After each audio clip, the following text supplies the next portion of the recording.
드디어 됐어. 그 영감 오늘 갔어. 남편의 목소리였습니다. 낮고 빠르게, 그리고 들떠 있었어요. 저는 방금 전까지 아버지 손을 잡고 있었어요. 아직 체온이 손바닥에 남아 있었는데, 야, 이제 움직여도 돼. 서류 다 준비해놨지? 그 여자는 내가 정리할게. 그 여자, 저였습니다. 12년이었어요. 그 사람 곁에서 보낸 시간이. 아, 맞다. 장례는 조용히 해. 괜히 사람 많이 모이면 복잡하잖아. 어차피 볼 사람도 없는 영감인데. 볼 사람도 없는 영감. 세상에서 저를 제일 사랑했던 사람. 그게 제 아버지였습니다. 저는 그날 두 가지를 결심했습니다. 아버지를 살리겠다는 것, 그리고 반드시 끝을 내겠다는 것. 이 이야기는 그로부터 8개월 전으로 거슬러 올라갑니다. 이야기 시작 전 구독과 좋아요 부탁드려요. 따뜻한 마음 댓글로 남겨주시면 매일 행운이 깃드시길 기도드리겠습니다. 저는 그날도 병원에 늦게 도착했습니다. 퇴근하고 지하철을 2번 갈아타고 버스를 한 번 더 탔어요. 1시간 넘게 걸렸는데도 항상 늦은 것 같은 기분이 드는 곳이었습니다. 아버지가 계신 곳이라서 그랬던 것 같아요. 병실 문을 열었을 때 아버지는 창가에 앉아 계셨어요. 텔레비전도 켜지 않고 책도 없이 그냥 창밖을 바라보고 계셨습니다. 아버지가 천천히 고개를 돌리셨어요. 뭔가를 말씀하시려다가 그냥 짧게 말씀하셨습니다. 왔냐? 그게 다였어요. 저는 그 2글자가 좋았습니다. 아버지는 항상 그랬거든요. 반갑다는 말 대신 왔냐고 하셨어요. 그 왔냐 안에 전부 들어있다는 걸 저는 알고 있었습니다. 의자를 끌어당겨 옆에 앉았습니다. 아버지 손이 무릎 위에 놓여 있었어요. 주름지고 거친 손이었습니다. 오래 일한 사람의 손, 저를 오래 키운 사람의 손.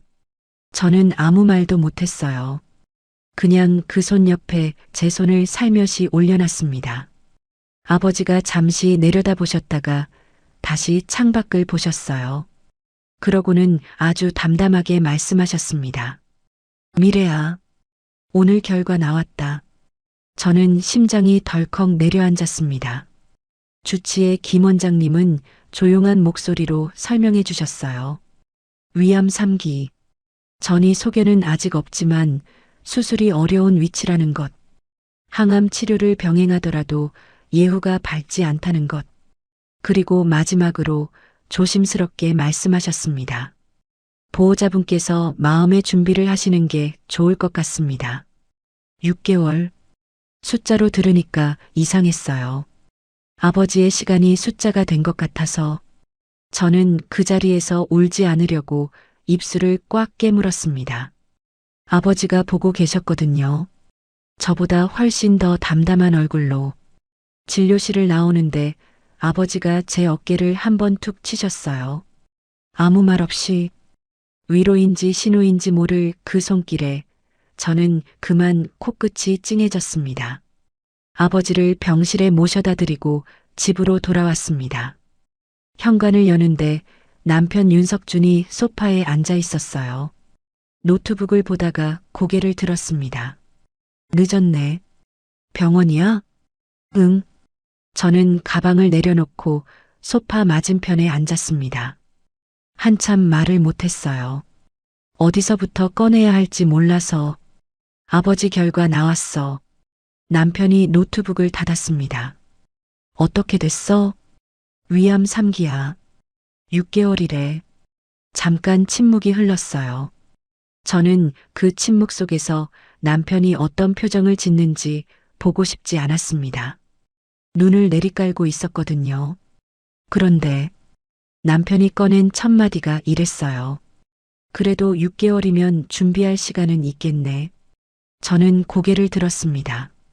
준비? 아니, 그러니까. 아버님, 재산 정리 같은 거 미리 해두는 게 낫잖아. 나중에 복잡해지면 더 힘드니까.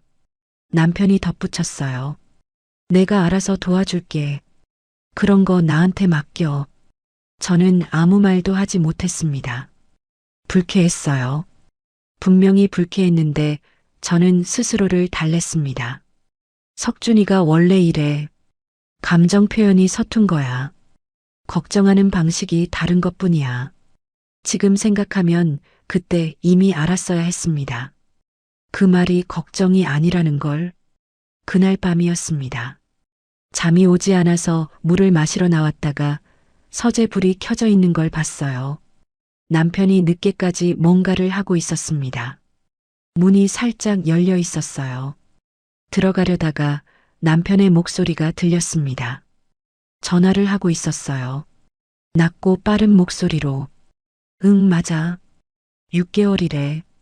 잠깐 듣는 것 같더니 다시 말했어요. 그냥 기다리면 돼. 저는 그 자리에서 발이 굳어버렸습니다. 그냥 기다리면 돼. 새벽 1시에 서재에서 모르는 번호로. 저는 조용히 방으로 돌아왔습니다. 이불을 덮고 누웠는데 잠이 오지 않았어요. 천장만 바라봤습니다. 설마 하고 생각했어요. 설마. 그 설마가 얼마나 아니란 생각이었는지 저는 아직 모르고 있었습니다.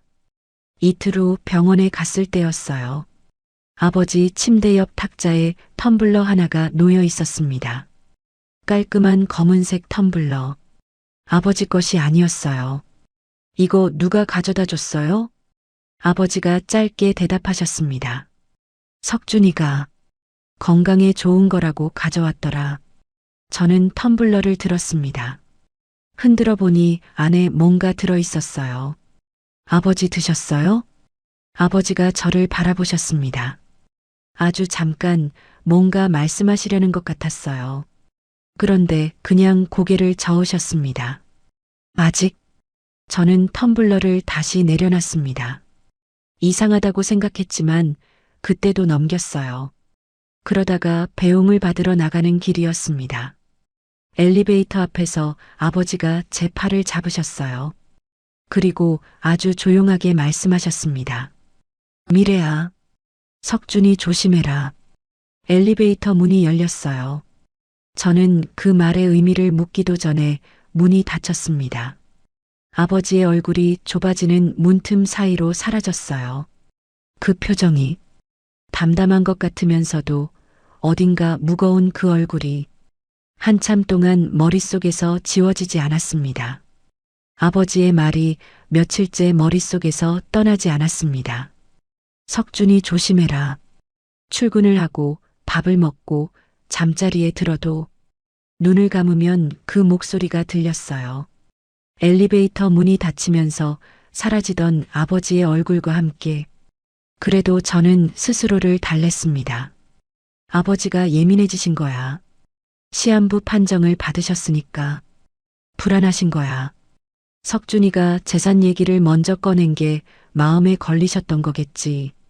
저는 그렇게 믿고 싶었습니다. 그날은 아버지가 검사를 받으러 나가신 날이었어요. 1시간쯤 비는 시간이 생겨서 저는 병실을 정리하기로 했습니다. 침대 시트를 갈고 화장대 위를 닦고 서랍을 열었습니다. 수건이랑 세면도구가 있었어요. 그 아래에 작은 책이 한 권. 아버지가 젊을 때부터 들고 다니시던 낡은 성경책이었습니다. 그리고 그 옆에 작은 봉투 하나가 있었어요. 병원 봉투가 아니었습니다. 약국 봉투도 아니었어요. 그냥 흰 종이 봉투. 이름도 날짜도 아무것도 적혀 있지 않았습니다. 저는 잠깐 망설였다가 봉투를 열었어요. 안에 약이 들어 있었습니다. 흰 알약. 처방전 없이. 저는 그 자리에서 핸드폰을 꺼냈어요. 약 이름을 검색했습니다. 처음에는 결과가 잘 안 나왔어요. 성분명으로 다시 검색했습니다. 그리고 화면에 뜨는 내용을 읽는 순간 손이 떨렸습니다. 고용량 복용 시 심장 박동 이상 유발 가능. 노인 및 심혈관 질환자에게 치명적일 수 있음. 처방 없이 복용 금지. 저는 봉투를 다시 내려다봤습니다. 아무 표시도 없는 흰 봉투. 아버지 서랍 안에. 심장이 쿵쿵 뛰었어요. 숨을 한 번 크게 들이켰습니다. 아니야, 아닐 거야. 뭔가 오해가 있는 거야. 그때 문이 열렸습니다. 아버지가 검사를 마치고 돌아오셨어요. 저를 보시더니 한 번에 알아채셨습니다. 제가 약봉투를 들고 있었거든요. 아버지의 얼굴이 멈췄습니다. 아버지, 저는 목소리가 흔들렸어요. 이게 뭐예요? 아버지가 천천히 문을 닫으셨습니다. 그리고 아무 말 없이 침대에 앉으셨어요. 저는 기다렸습니다. 아버지가 말씀하실 때까지. 창밖으로 햇빛이 들어왔어요. 병실이 환한데 왜 이렇게 어두운 기분이 드는지 몰랐습니다. 아버지가 입을 여셨어요. 석준이가 가져온 거다. 저는 그 자리에서 움직이지 못했습니다. 건강에 좋다고, 장인어른한테 잘 챙겨드리고 싶다고 아버지가 말씀을 잊지 않으셨어요. 저는 기다렸습니다. 먹지 않았다. 처음부터 이상하다 싶었거든. 저는 약봉투를 손에 쥔 채로 아버지 앞에 앉았습니다. 무릎이 떨렸어요. 아버지, 얼마나 됐어요? 석준이가 이 약 가져온 지. 아버지가 잠깐 생각하시는 것 같았어요. 한 달쯤. 한 달. 한 달 동안 아버지는 혼자 이걸 가지고 계셨습니다. 저한테 아무 말도 안 하시고, 왜 저한테 말씀 안 하셨어요? 아버지가 저를 보셨어요. 네가 믿으면 어떡하냐? 가슴이 무너지는 것 같았습니다. 코끝이 찡해졌어요. 아버지는 저를 걱정하셨던 거였어요. 제가 남편을 믿을까봐, 제가 상처받을까봐, 혼자 한 달을 들고 계셨던 거였습니다. 미래야. 아버지가 조용히 부르셨어요. 박 비서 불러라. 박성일 비서님은 10분도 안 되어 병원에 도착하셨습니다. 제가 모르는 사이에 아버지는 이미 연락이 닿는 상태였던 거예요. 박 비서님이 병실로 들어오시면서 제게 고개를 숙이셨어요. 아가씨. 그 호칭이 오랜만이었습니다. 제가 어렸을 때부터 불러주시던 호칭이라 이상하게 그 한마디에 눈물이 날 것 같았어요. 저는 꾹 눌렀습니다. 박 비서님이 가방에서 봉투 하나를 꺼내셨어요. 두툼한 봉투였습니다. 아버지가 말씀하셨어요. 열어봐라. 봉투 안에는 사진이 있었습니다. 여러 장이었어요. 어떤 건 멀리서 찍은 것 같고 어떤 건 꽤 가까이서 남편이었습니다. 그리고 남편 옆에 처음 보는 여자가 있었어요. 카페에 앉은 사진, 주차장을 함께 걷는 사진, 차 안에서 찍힌 사진. 저는 사진을 한 장씩 넘겼습니다. 손이 떨리지 않으려고 꽉 쥐었어요. 박 비서님이 조용히 말씀하셨습니다. 5년 됐습니다, 아가씨. 5년. 저는 숫자로 들었습니다. 아까 아버지 시한부를 숫자로 들었던 것처럼 이번에도 숫자였어요. 5년이라는 숫자. 제가 아무것도 모른 채로 보낸 5년이라는 시간. 그리고 박 비서님이 말을 잠깐 멈추셨어요. 이 여자가 법률 쪽 출신입니다. 두 사람이 최근에 부동산 관련 서류를 알아보고 있는 정황이 있습니다. 저는 사진을 내려놓았습니다. 아버지를 봤어요. 아버지가 저를 보고 계셨습니다. 말씀 없이 그냥 저를 보고 계셨어요. 그 눈 안에 뭐가 있는지 알 것 같았습니다. 미안함이었어요. 딸한테 이런 걸 보여줘야 한다는 미안함. 저는 사진을 다시 집어들었습니다. 그 여자의 얼굴을 봤어요. 세련되어 보이는 얼굴이었습니다. 또렷한 눈, 남편 옆에서 웃고 있는 얼굴. 저는 그 사진을 봉투에 다시 넣었습니다. 천천히 한 장씩. 그리고 봉투를 아버지 손에 올려드렸어요. 아버지, 목소리가 생각보다 떨리지 않았습니다. 더 있어요? 아버지가 박 비서님을 보셨어요. 박 비서님이 고개를 끄덕이셨습니다. USB에 담아왔습니다. 저는 그날 병원을 나오면서 아버지 병실 창문을 올려다봤습니다. 아버지가 창가에 서 계셨어요. 저를 내려다보고 계셨습니다. 저는 고개를 한번 끄덕였어요. 아버지도 고개를 끄덕이셨습니다. 말이 필요 없었어요. 우리 사이에선 항상 그랬거든요. 집으로 돌아오는 길이었어요. 버스 안에서 핸드폰을 꺼냈습니다. 남편한테 문자가 와 있었어요. 오늘 저녁 회식이야. 늦을 것 같아. 저는 화면을 한참 바라봤습니다. 그리고 답장을 보냈어요. 응, 알겠어. 세 글자. 아무 일도 없는 것처럼. 그날 밤 저는 혼자 밥을 먹었습니다. 숟가락을 들었다가 내려놨어요. 밥이 넘어가지 않았거든요. 창밖에 비가 내리기 시작했습니다. 저는 그 비를 보면서 생각했어요. 이 사람이, 내가 12년을 믿어온 이 사람이, 정말로 그 생각을 끝까지 하지 못했습니다. 아직은, 그날 밤은 잠을 자지 못했습니다. 남편이 늦게 들어왔어요. 회식이라고 했지만 저는 묻지 않았습니다. 욕실에서 샤워 소리가 들리는 동안 저는 이불을 덮고 누워서 눈을 감고 있었어요. 자는 척을 했습니다. 남편이 침대에 누웠어요. 불을 껐습니다. 10분도 안 되어서 숨소리가 고르게 바뀌었어요. 저는 천장을 봤습니다. 어둠 속에서 이 사람이 내 옆에서 자고 있다는 게, 그리고 내가 오늘 본 사진들이 같은 날 안에 있다는 게 이상하게 실감이 나지 않았어요. 너무 멀쩡한 것 같아서 오히려 이상했습니다. 박 비서님이 보내주신 파일을 열었습니다. 새벽 2시였어요. 남편이 옆에서 자고 있었습니다. 저는 이불 안에서 핸드폰 화면을 낮게 켰어요. 영상이었습니다. 화질이 썩 좋지 않았어요. 아버지 병실 침대 쪽을 찍은 각도였습니다. 날짜가 3주 전으로 찍혀 있었어요. 영상 속에서 아버지는 주무시고 계셨습니다. 그리고 남편이 들어왔어요. 조용히 문을 살며시 닫고 아버지가 주무시는 걸 확인하고 남편이 침대 옆 탁자로 갔습니다.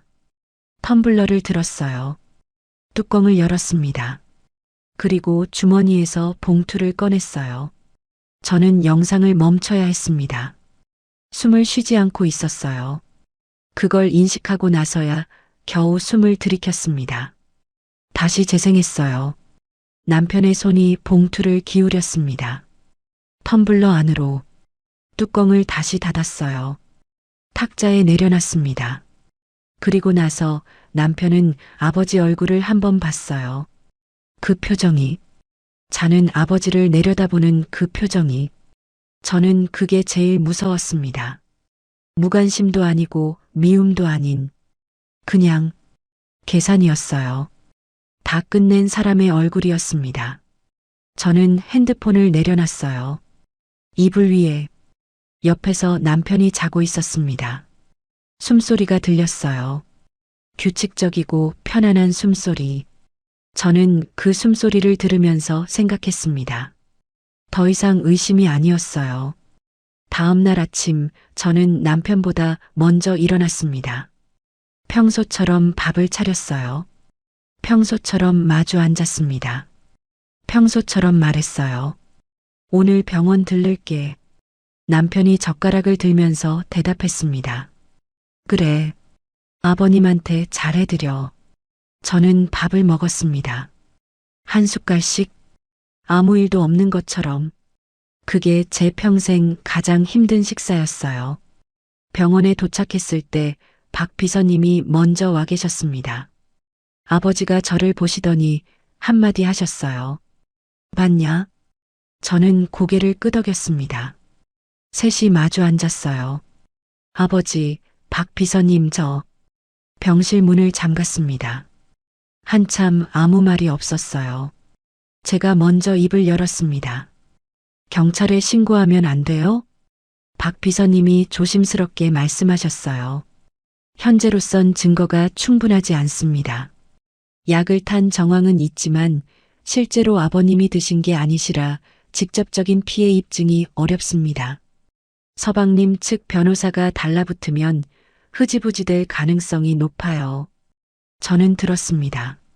그럼 더 기다려야 해요? 기다리는 게 아닙니다. 아버지가 말씀하셨어요. 우리가 먼저 움직이는 거다. 아버지가 천천히 말씀을 꺼내셨습니다. 석준이는 내가 죽기를 기다리고 있어. 그러면 우리가 그걸 보여주면 되는 거 아니냐? 저는 아버지를 봤습니다. 무슨 말씀이에요?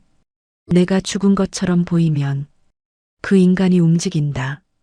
움직이면 잡는 거다. 저는 잠시 말을 잃었습니다. 박 비서님이 설명을 이어받으셨어요. 회장님이 뇌졸중으로 의식불명 상태에 빠지신 겁니다. ICU에 입실하시고 면회가 제한됩니다. 이후 자연사로 처리가 되는 거예요. 실제 사망 처리는 하지 않습니다. 서류상 사망이 아닌 서방님이 그렇게 믿도록 만드는 겁니다. 김 원장님이 협조해 주시기로 했습니다. 회장님과 40년 지기시니까요. 저는 한참 동안 아무 말도 못했습니다. 창밖으로 바람이 지나갔어요. 나뭇가지가 흔들리는 게 보였습니다. 아버지, 저는 천천히 말했어요. 이거 하면 다시는 예전으로 못 돌아가요. 아버지가 저를 보셨습니다.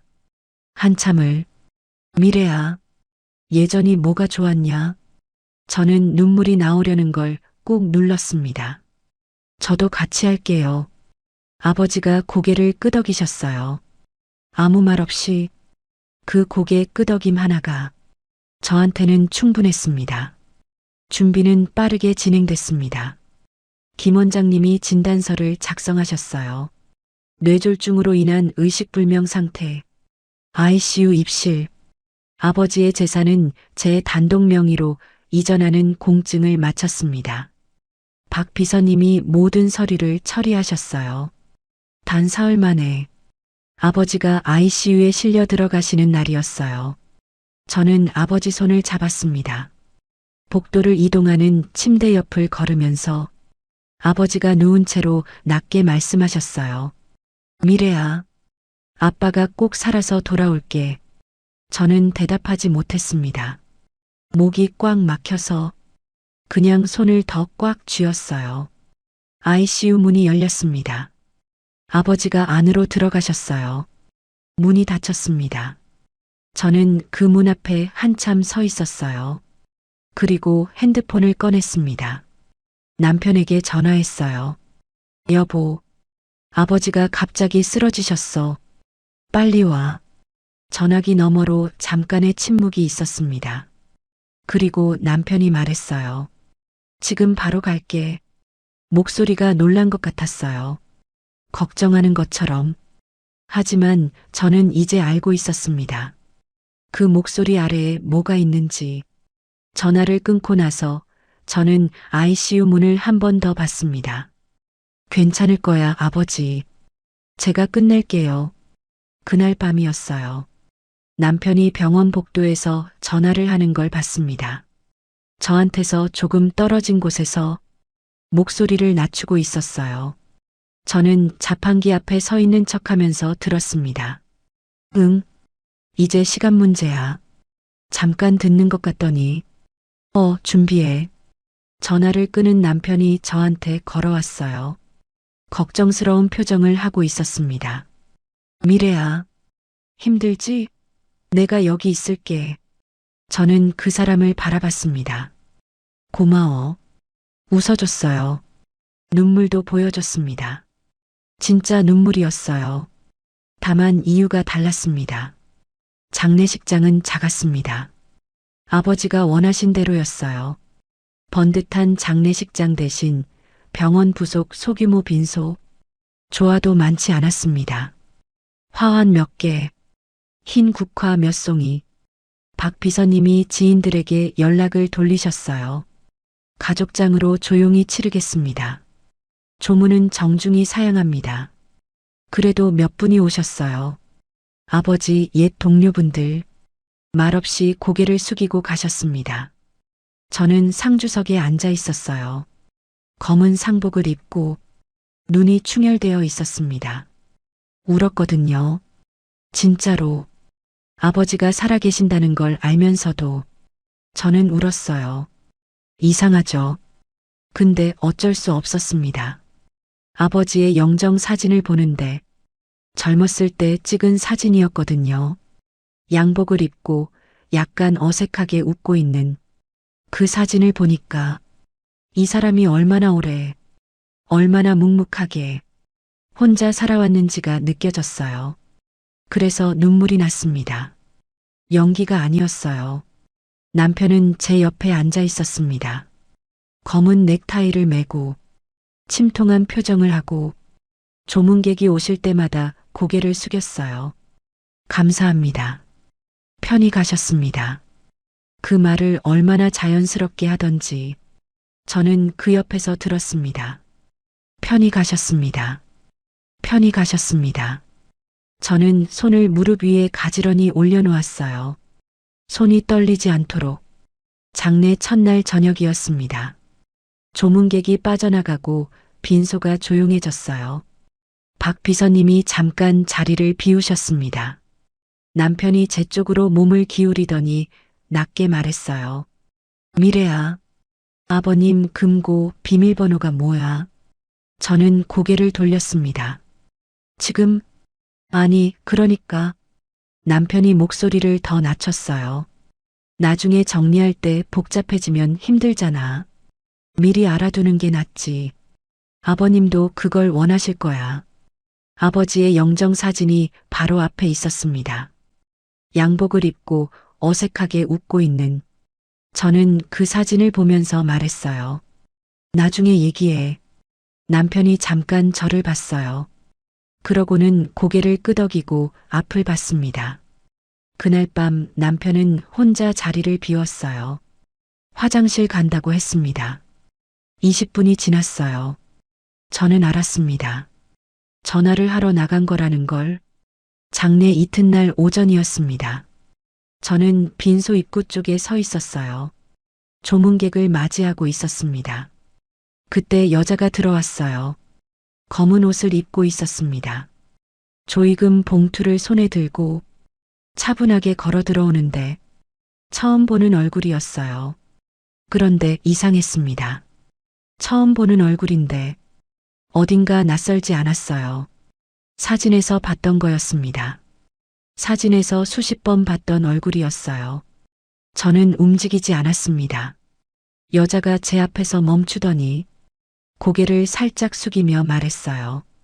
석준 씨 회사 후배예요. 조문 왔습니다. 사모님. 사모님.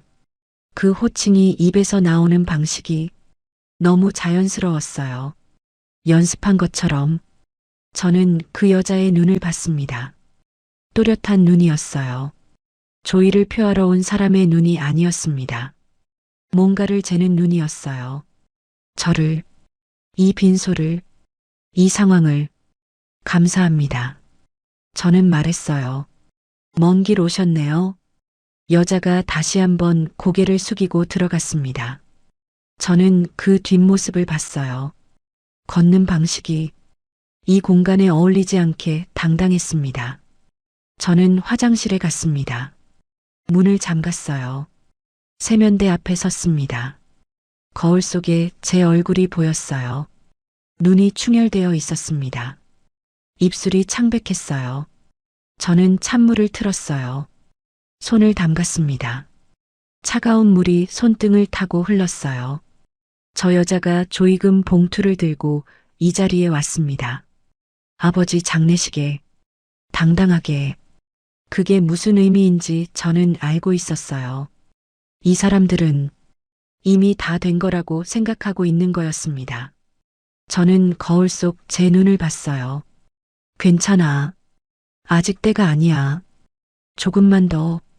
세면대에서 손을 빼고 물기를 닦았습니다. 문을 열고 나왔어요. 상주석으로 돌아가 앉았습니다. 아무 일도 없었던 것처럼. 그날 저녁 조문이 마무리되고 빈소가 다시 조용해졌을 때였어요. 남편이 서류 봉투를 꺼냈습니다. 제 앞에 내밀었어요. 미래야.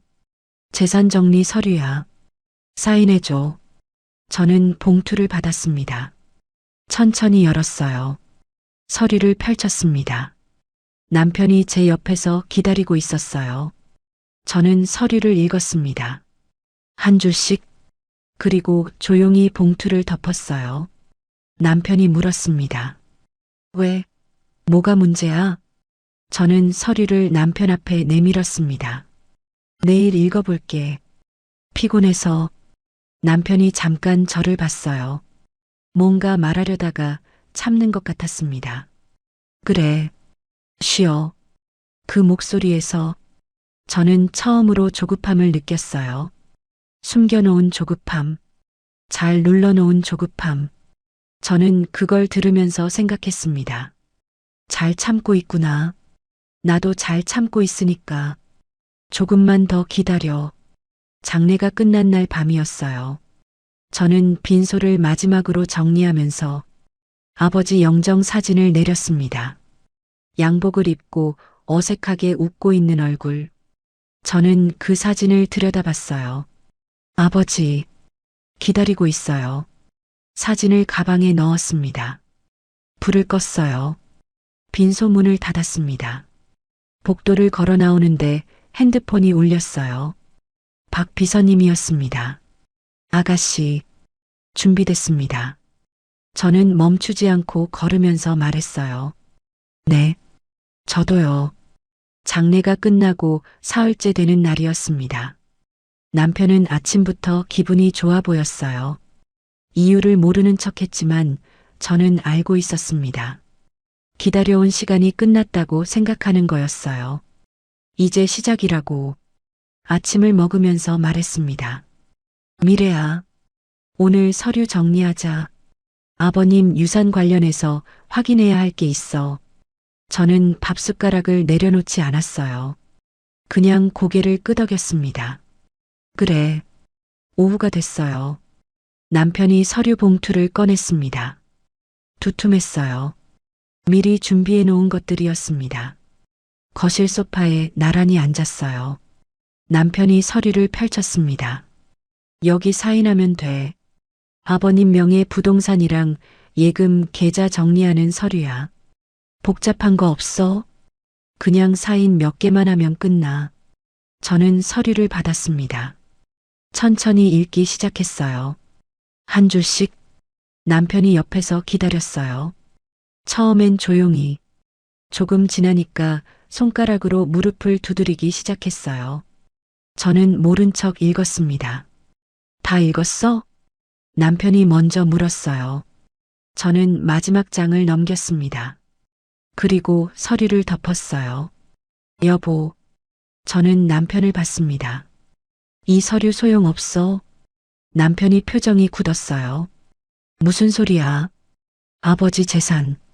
저는 천천히 말했습니다. 다 제 명의로 넘어가 있어. 남편이 서류를 낚아챘어요. 다시 들여다봤습니다. 그게 무슨 말이야? 언제? 아버지가 ICU 들어가시기 전에. 공증까지 다 마쳤어. 남편의 손에 들린 서류가 흔들렸습니다. 그게 어떻게? 그때였어요. 그 영감이 언제? 현관벨이 울렸습니다. 남편이 말을 멈췄어요. 저는 일어나서 문을 열었습니다. 오하나였어요. 검은 재킷을 입고 서 있었어요. 어깨에 서류 가방을 들고 장례식장에서 봤을 때랑 달랐습니다. 그때는 조문객인 척이라도 했는데 지금은 그런 척도 없었어요. 그냥 당당했습니다. 저를 보면서 살짝 웃었어요. 안녕하세요, 사모님. 저는 문을 더 열었습니다. 들어오세요. 셋이 거실에 앉았어요. 남편은 제 맞은편에, 오하나는 남편 옆에. 오하나가 서류 가방을 열었습니다. 서류를 꺼냈어요. 사모님, 목소리가 달라졌어요. 장례식장에서 들었던 조심스러운 목소리가 아니었습니다. 현실적으로 생각하세요. 어차피 혼자 관리 못해요. 저는 그 여자를 봤습니다. 부동산만 해도 몇 개예요. 세금 문제, 임대계약, 관리 업무. 석준 씨가 다 알아서 해줄 수 있어요. 그냥 사인 하나만 하시면 돼요. 사인 하나. 저는 그 말을 들으면서 생각했어요. 이 사람이 5년 동안 기다려온 게 이거구나. 사인 하나. 남편이 서류를 제 앞으로 밀었습니다. 미래야, 우리 싸우자는 게 아니잖아. 아버님도 안 계시잖아. 이제 아버님도 안 계시잖아. 저는 그 말이 입에서 나오는 방식을 들었습니다. 아무렇지 않게, 당연한 것처럼 저는 서류를 집어들었습니다. 그리고 천천히 말했어요. 여보, 이 서류에 제가 사인을 해야 효력이 생기는 거 맞죠? 남편이 고개를 끄덕였습니다. 당연하지. 그럼 안 하면 되는 거네. 저는 서류를 테이블에 내려놨어요. 남편의 얼굴이 굳었습니다. 오하나가 저를 봤어요. 그때 현관 쪽에서 소리가 났습니다. 문이 열리는 소리, 발소리, 천천히, 또렷하게, 거실로 들어오는 발소리. 남편이 고개를 돌렸습니다. 오하나가 고개를 돌렸어요. 저는 돌리지 않았습니다. 이미 알고 있었거든요. 석준이. 낮고 조용한 목소리였어요. 나 아직 안 죽었네. 남편의 얼굴에서 핏기가 빠졌습니다. 오하나의 손에서 서류 가방이 바닥으로 떨어졌어요. 저는 그제야 고개를 돌렸습니다. 아버지가 거기 서 계셨어요. 양복을 입고, 지팡이를 짚고, 하지만 눈빛은 그 어느 때보다 또렷하셨습니다. 남편이 뒷걸음질을 쳤어요. 어떡해. 목소리가 갈라졌습니다. 아버지가 천천히 걸어오셨어요. 남편 앞에 서셨습니다. 그리고 말씀하셨어요. 자네가 얼마나 나쁜 사람인지 두 눈으로 확인하고 싶었어. 충분히 봤네. 남편이 입을 열었습니다. 아버님, 저는 그냥 미래가 걱정돼서. 아버지가 남편의 말을 끊으셨어요. 말로 끄는 게 아니었습니다. 그냥 보셨어요. 그 눈빛 하나로 남편이 말을 잇지 못했습니다. 아버지가 저를 보셨어요. 저는 일어났습니다. 아버지 옆으로 걸어갔어요. 아버지가 제 어깨에 손을 올려놓으셨습니다. 아무 말 없이 저는 그 손의 무게를 느꼈어요. 살아있는 손이었습니다. 따뜻한 손이었어요. 오하나가 먼저 입을 열었습니다. 저는 몰랐어요. 목소리가 달라졌어요. 아까의 그 당당함이 사라졌습니다. 석준 씨가 시킨 거예요. 저는 그냥 같이 있었을 뿐이고. 남편이 오하나를 봤어요. 아, 지금 나 파는 거야? 오하나가 남편을 봤습니다. 나는 살아야 하잖아. 저는 그 두 사람을 봤어요. 5년을 같이 기다려온 두 사람이 서로를 팔기까지 30초도 걸리지 않았습니다. 저는 아버지 옆에 서서 그걸 봤어요. 슬프지 않았습니다. 놀랍지도 않았어요. 그냥 끝이 보였어요. 박 비서님이 노트북을 들고 들어오셨습니다. 아버지가 말씀하셨어요. 박 비서님이 노트북을 테이블에 올려놓으셨어요. 화면을 열었습니다. 영상이 재생됐어요.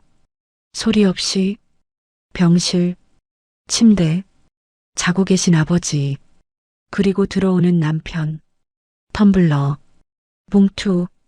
남편의 얼굴이 하얗게 됐습니다. 영상은 멈추지 않았어요. 끝까지 재생됐습니다. 거실에 아무 소리도 없었어요.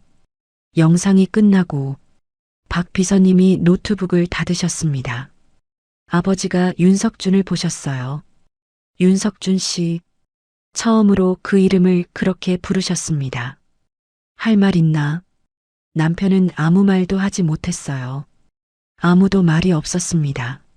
아버지가 거실 중앙으로 천천히 걸어오셨어요. 지팡이 소리가 바닥에 울렸습니다. 또각, 또각.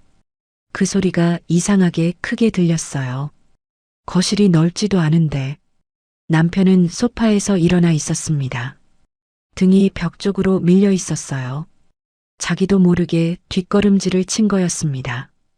오하나는 그 옆에 서 있었어요. 아까까지의 당당함이 어디 갔는지 두 손을 앞에 모은 채 눈이 문 쪽을 향하고 있었습니다. 나가고 싶은 거겠죠.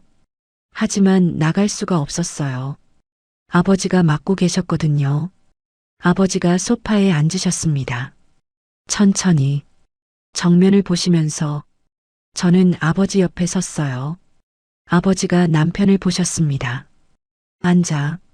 한마디였어요. 남편이 앉았습니다. 거절하지 못했어요. 목소리 톤이 그걸 허락하지 않았거든요. 오하나도 따라 앉았습니다. 남편 옆에 서로 눈을 피하면서 박 비서님이 안으로 들어오셨어요. 노트북을 들고 박 비서님이 노트북을 커피 테이블에 올려놓으셨습니다. 재생하겠습니다. 화면이 켜졌어요. 병실이었습니다. 흑백에 가까운 화질. 날짜가 찍혀 있었어요. 아버지가 침대에 누워 주무시는 장면. 남편이 들어옵니다. 문을 살며시 닫고 침대 옆으로 걸어가고 텀블러를 들고 봉투를 꺼내고 저는 그 장면을 이미 수십 번 봤습니다. 그런데도 볼 때마다 손이 차가워졌어요. 남편이 화면을 봤습니다. 자기 자신을 보고 있었어요.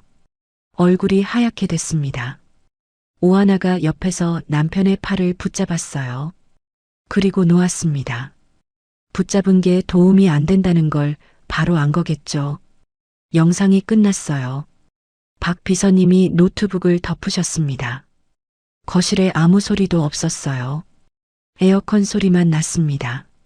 남편이 입을 열었어요. 아버님. 목소리가 떨렸습니다.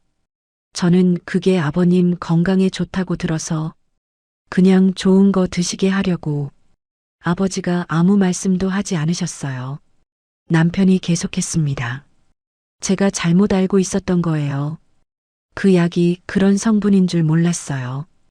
오해예요, 아버님. 진짜로. 저는 남편을 봤습니다. 12년 동안 봐온 얼굴이었어요.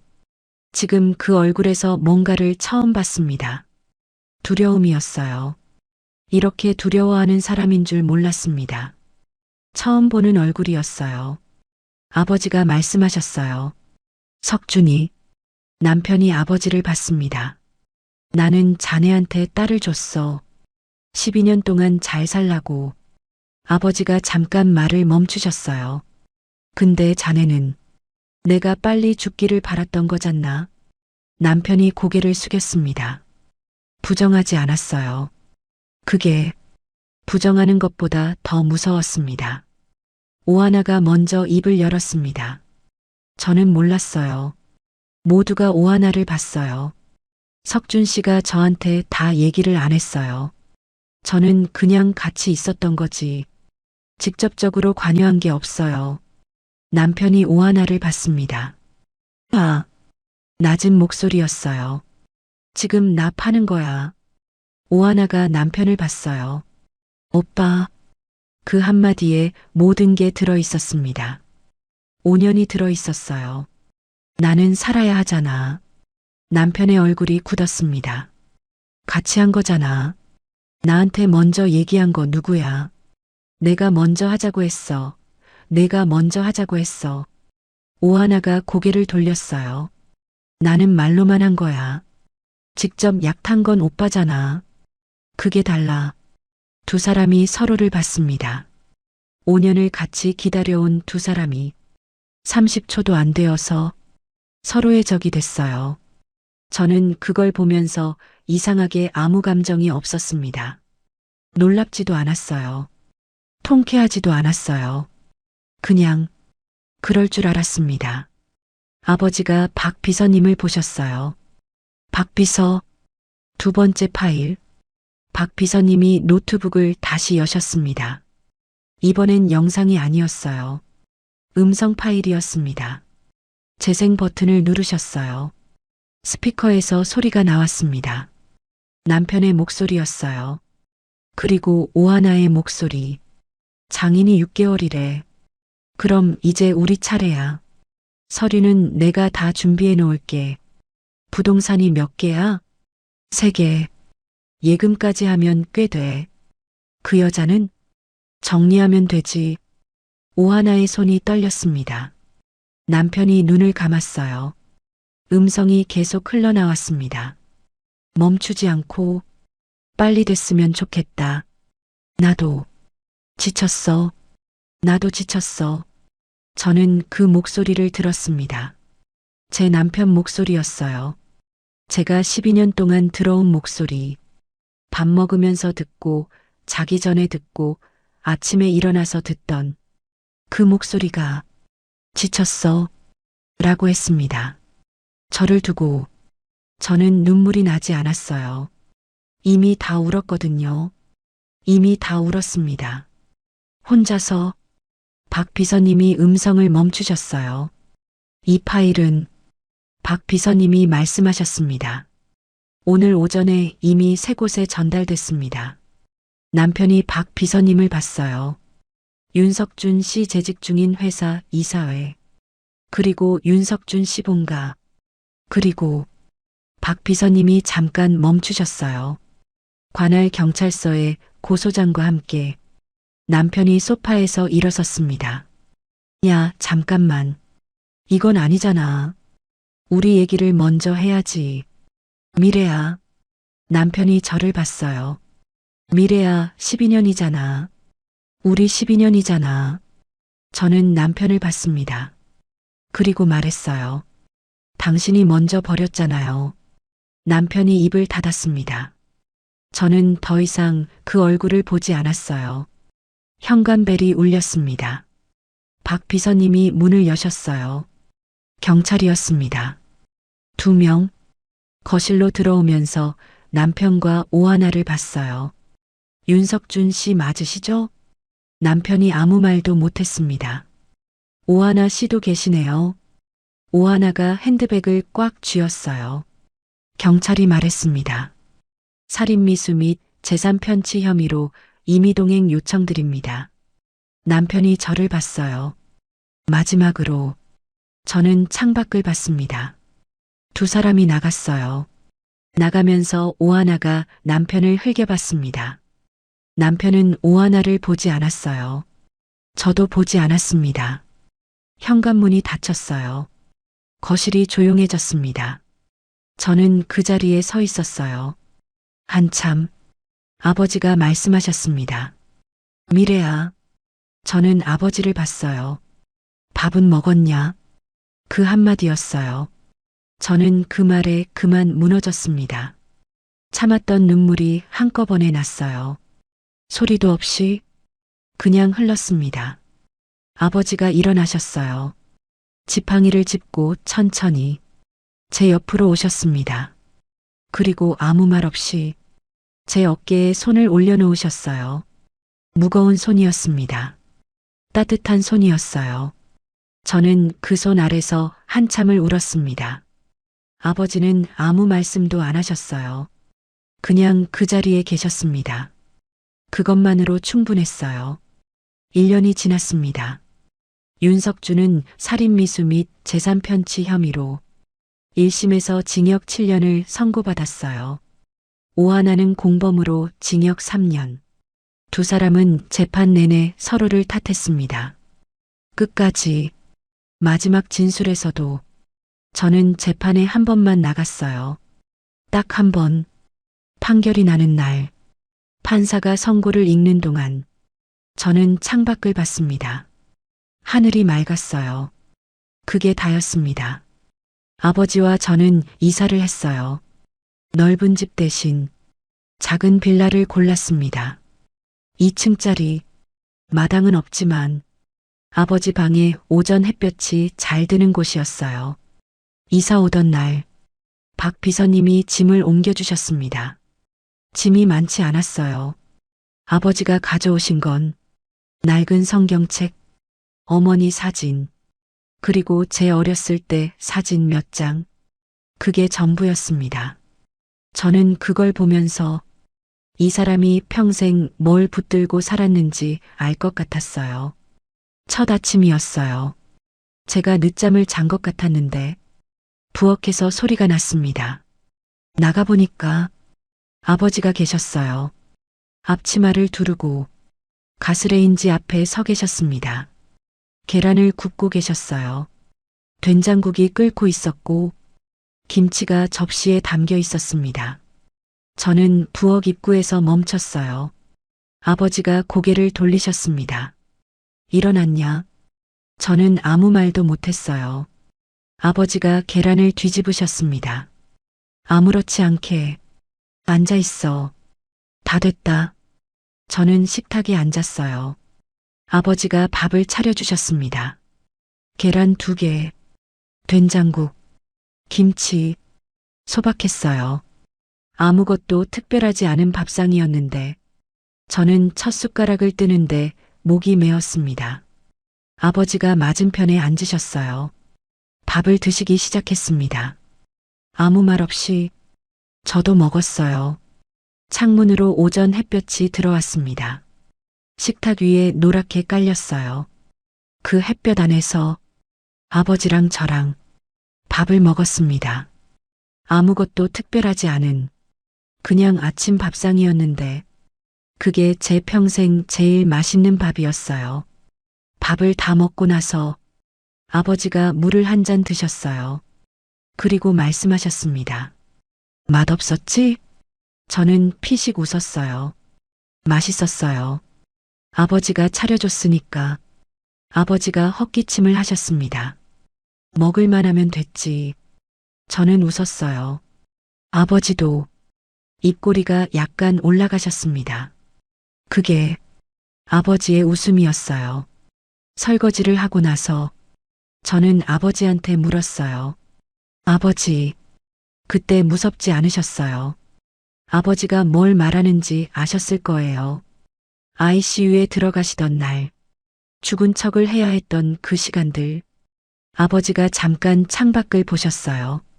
그리고 말씀하셨습니다. 무서웠지. 저는 기다렸어요. 근데 너 잃는 게 더 무서웠다. 저는 고개를 끄덕였습니다. 말을 못했어요. 목이 또 막혔거든요. 아버지가 마루로 나가셨어요. 햇볕이 드는 곳에 앉으셨습니다. 저도 따라 나갔어요. 아버지 옆에 앉았습니다. 나란히 아무 말 없이 햇볕이 따뜻했어요. 아버지 손 옆에 제 손이 있었습니다. 저는 그 손을 가만히 덮었어요. 아버지가 손을 빼지 않으셨습니다. 우리는 그렇게 한참 앉아 있었어요. 아무 말도 없이 그냥 나중에 아버지한테 물었어요. 아버지는 그때부터 알고 계셨어요? 석준이가 그런 사람인 거 아버지가 잠깐 생각하시는 것 같았어요. 느낌은 있었지. 근데 네가 좋아하는 것 같아서 그냥 뒀어. 저는 아버지를 봤습니다. 미안하다. 아버지가 말씀하셨어요. 더 일찍 말했어야 했는데 저는 고개를 저었어요. 아버지 잘못이 아니에요. 아버지가 창밖을 보셨어요. 그래도 말씀을 잊지 않으셨어요. 저는 알았습니다. 그 말 뒤에 뭐가 있는지. 아버지는 제가 아프지 않았으면 했던 거예요. 처음부터 그게 전부였던 거예요. 지금 저는 이 이야기를 여러분께 하고 있습니다. 아버지는 수술 후 상태가 나빠지지 않았어요. 완치는 아니에요. 하지만 의사가 말한 6개월을 훨씬 넘겼습니다. 오늘 아침에도 밥을 차려주셨어요. 계란 2개, 된장국, 김치. 어제도 그랬고 그제도 그랬어요. 저는 그 밥상이 매일 다 맛있습니다. 아버지를 잃을 뻔했던 그 시간이 지금의 이 아침을 더 소중하게 만들어준 것 같아요. 살아있다는 건 누군가 차려준 밥을 함께 먹을 수 있다는 거더라고요. 누군가 옆에 있어준다는 거, 말하지 않아도 아는 사람이 있다는 거, 그게 살아있는 이유인 것 같습니다. 아버지, 오래오래 곁에 있어줘요. 그것만 바랍니다.